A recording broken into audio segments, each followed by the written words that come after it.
The jealous/controlling step-parent dynamic, when insecurity reshapes a family. There's a dynamic that exists in some blended families, one that is deeply impactful, yet often invisible from the outside. It does not always look dramatic. It does not always look hostile. And it rarely introduces itself honestly. It is the jealous or controlling step-parent dynamic.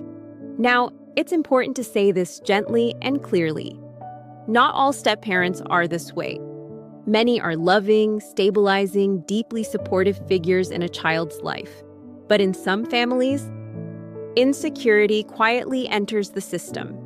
And when it does, it can begin reshaping relationships in ways that are subtle, gradual, and profoundly damaging. Jealousy in a step-parent rarely presents as, "I feel threatened. I feel insecure. I'm afraid of your bond with your other parent." Instead, it often disguises itself as concern, as protectiveness, as criticism framed as observation, as boundary setting framed as necessity. It can sound reasonable, even caring. "I just think it's confusing for the kids. I'm only trying to create stability. I don't want them caught in the middle. I'm protecting this household." But beneath those explanations, there may exist something far more emotional, a discomfort with the child's attachment to their other parent, a sense of competition, a fear of emotional comparison, a desire to become the primary or exclusive maternal or paternal figure. This is where things become complicated, because jealousy inside a family system is rarely loud at first. It is often expressed through patterns rather than confrontations. Small comment, subtle shifts in tone, repeated suggestions, emotional reactions that communicate more than words ever say. A child mentions their parent and senses irritation, coldness, tension, dismissiveness. Nothing overtly cruel, just enough discomfort to send a message. And children are exquisitely sensitive to emotional climate. They quickly learn what creates harmony and what creates tension. Over time, the child may begin adjusting their behavior, not consciously, but instinctively. Talking less about the other parent, expressing less excitement about visits, filtering affection, suppressing curiosity. Because children adapt to preserve emotional safety within their dominant environment.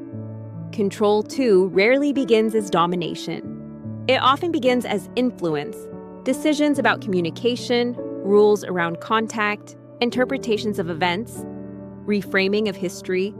Gradually, the step-parent may begin positioning themselves as the interpreter, the protector, the emotional authority, especially if the biological parent becomes passive, conflict avoidant, unwilling to challenge distortions or push back against unfairness.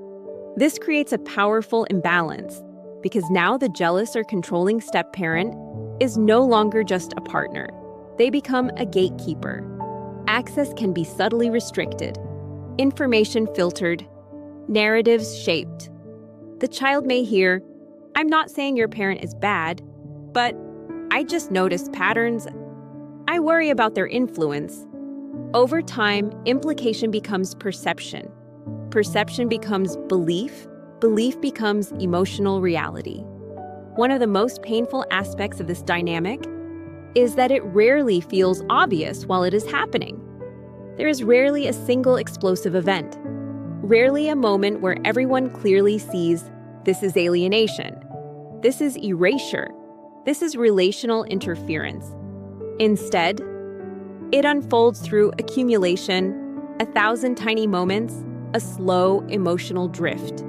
The step-parent's insecurity may express itself through competition for affection, resentment of the other parent's presence, discomfort with shared loyalty, subtle undermining, narrative distortion, not always intentionally malicious, but deeply consequential. Because insecurity, when left unexamined, often seeks relief through control.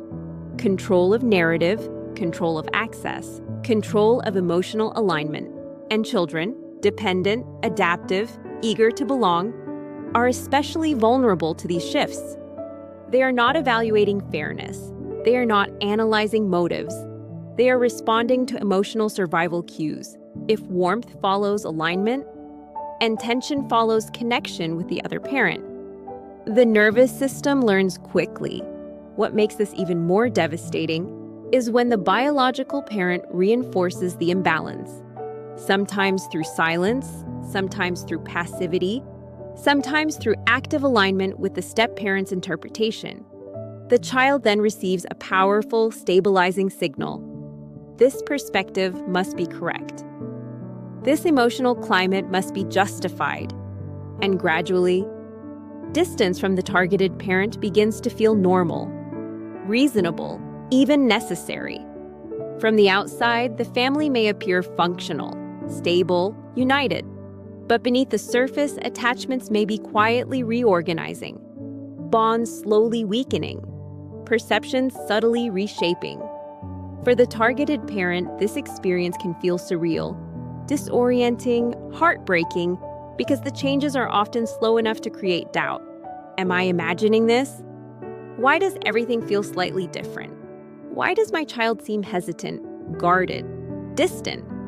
There may be no clear accusation, no obvious rupture, just an unshakable sense that something is shifting. Over years, the effects compound, especially if narratives harden, especially if contact becomes strained, especially if the child internalizes a version of reality shaped by imbalance. Then adulthood arrives, and what began as subtle discomfort may culminate in emotional distance, cut off, estrangement. Not because love was absent, but because influence was powerful. Because insecurity became systemic. Because perception became identity. It is crucial to understand something deeply compassionate here. Children shaped by these environments are not villains. They are not betrayers. They are not inherently cruel. They are adaptive beings whose emotional world was formed inside complex relational pressures.